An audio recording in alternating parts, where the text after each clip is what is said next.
Kapolres Sukabumi AKBP Maruli Pardede meninjau lokasi pengungsian dan memberikan dukungan kesehatan kepada warga terdampak gempa yang melanda Desa Cipetei, Kecamatan Kabandungan, Kabupaten Sukabumi pada Kamis 14 Desember. Pada kegiatan ini juga dilaksanakan pemberian bantuan sembako kepada warga korban gempa di pengungsian.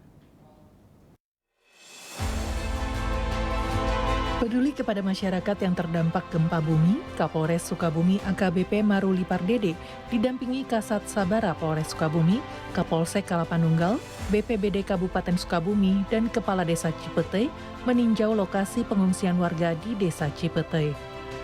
Di lokasi pengungsian, sejumlah warga juga mendapatkan bantuan pemeriksaan kesehatan. Bahkan Kapolres Sukabumi AKBP Maruli Pardede juga memberi perhatian khusus kepada salah seorang korban yang mengalami penyakit jantung dan komplikasi yang juga ikut mengungsi. Warga tersebut kemudian dievakuasi ke Rumah Sakit Sekarwangi, Sukabumi untuk mendapatkan penanganan medis lebih intensif.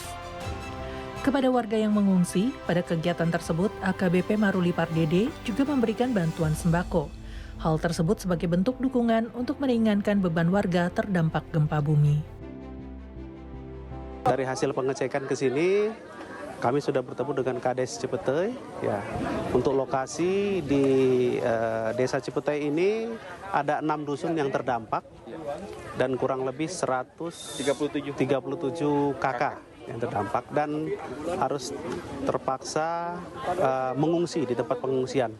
Namun kalau melihat di sini sudah terakomodir ya, baik itu tenda maupun sembako, dan juga sudah dibentuk tim yang mengelola dapur lapangan dan tim-tim yang lain.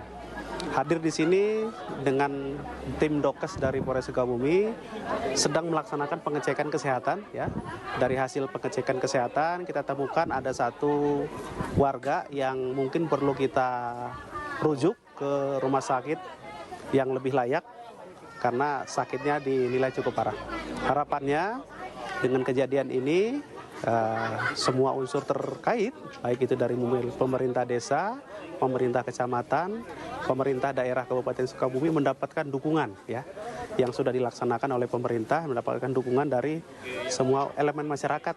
Ayo kita perhatikan saudara-saudara kita yang sedang terdampak untuk bisa memberikan bantuan atau perhatian di sini atau minimal doanya supaya apa yang dialami oleh saudara-saudara kita bisa segera teratasi dan tidak ada gempa-gempa susulan.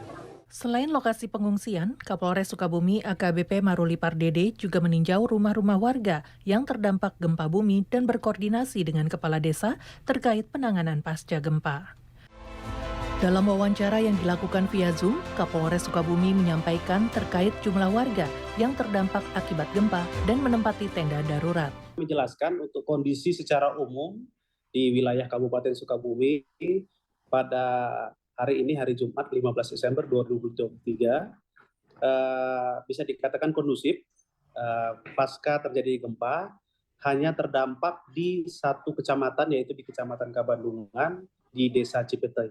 Jadi yang dilakukan oleh pemerintah daerah, kemudian pemerintah Kecamatan Kalapanunggal maupun pemerintah Desa Cipetei di sini adalah bagaimana mengamankan warga di tempat yang lebih aman, karena memang masih terjadi gempa susulan walaupun kecil ya, sehingga kejadian ini membuat trauma warga untuk tidak berani kembali ke rumahnya masing-masing.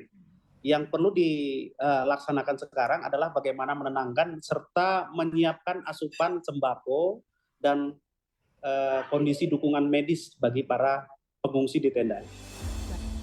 Polres Sukabumi juga melakukan pengamanan kepada warga karena gempa susulan masih terjadi, meskipun skala kecil, yang menyebabkan warga trauma dan tidak berani pulang ke rumahnya. Tim Humas Polres Sukabumi melaporkan untuk Polri TV. Satreskrim Polresta Sidoarjo mengamankan pelaku aksi tawuran. 2 di antaranya masih berusia di bawah umur. Pelaku melakukan aksi tawuran menggunakan senjata tajam pada Kamis 14 Desember. Kapolresta Sidoarjo Kombes Pol Kusumo Wahyu Bintoro mengamankan pelaku aksi gangster berinisial FH berusia 19 tahun, MRA berusia 16 tahun, dan B berusia 16 tahun. Para pelaku diamankan ketika terlibat aksi tawuran di dua lokasi, yakni perumahan Wisma Permai Sidoarjo dan Jalan Raya Juanda. Pengungkapan aksi kelompok remaja yang akan melakukan tawaran dengan membawa senjata tajam. Jadi kejadiannya pada hari Minggu tanggal 10 Desember kira-kira jam 4 pagi di dua lokasi yang berbeda. Yang pertama di perumahan Wisma Permai Popologi Waru Sidoarjo, yang kedua di Jalan Raya Juanda.